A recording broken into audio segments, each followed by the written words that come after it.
বাংলাদেশ ক্রিকেটের ইতিহাসে এক বিশেষ অধ্যায়ের সূচনা হয়েছে। এতদিন আন্তর্জাতিক টি-20তে সাকিব আল হাসান ছিলেন এককভাবে শীর্ষ উইকেট শিকারী, কিন্তু এশিয়া কাপে শ্রীলঙ্কার বিপক্ষে দুর্দান্ত বোলিং করে তাকে ছুঁয়ে ফেললেন মোস্তাফিজুর রহমান। 20 রানে 3 উইকেট শিকার করে মোস্তাফিজ নিজের নাম তুললেন সাকিবের পাশে 149টি উইকেট নিয়ে। এই অর্জন শুধু একটি রেকর্ড নয়, বরং প্রমাণ করে দ্য ফিজ এখনও বাংলাদেশের টি-20 আক্রমণের সবচেয়ে ধারালো অস্ত্র।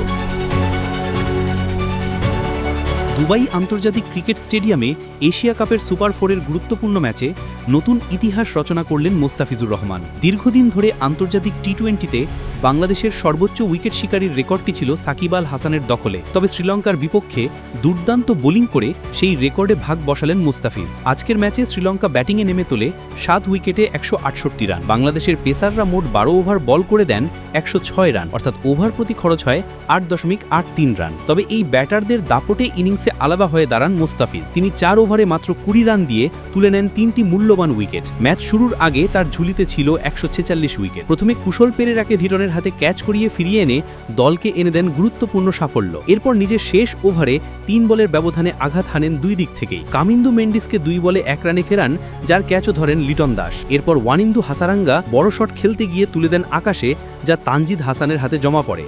ফলে শেষ ওভারেই পূর্ণতা পান মোস্তাফিজ আর দলকে এনে দেন বড় সাফল্য। এর মধ্য দিয়ে মোস্তাফিজ পৌঁছে গেলেন 149 উইকেটে।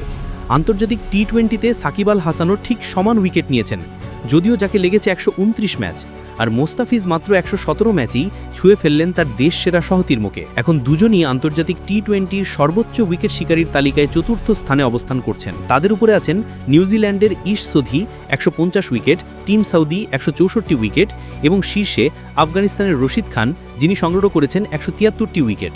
সাকিব এবং সাউদি ইতোমধ্যেই টি-20কে বিদায় জানিয়েছেন, তাই খুব শিগগিরই মোস্তাফিজ সুযোগ পাবেন তাদের পেছনে ফেলে ইতিহাসের শীর্ষ 3-এ প্রবেশ করার।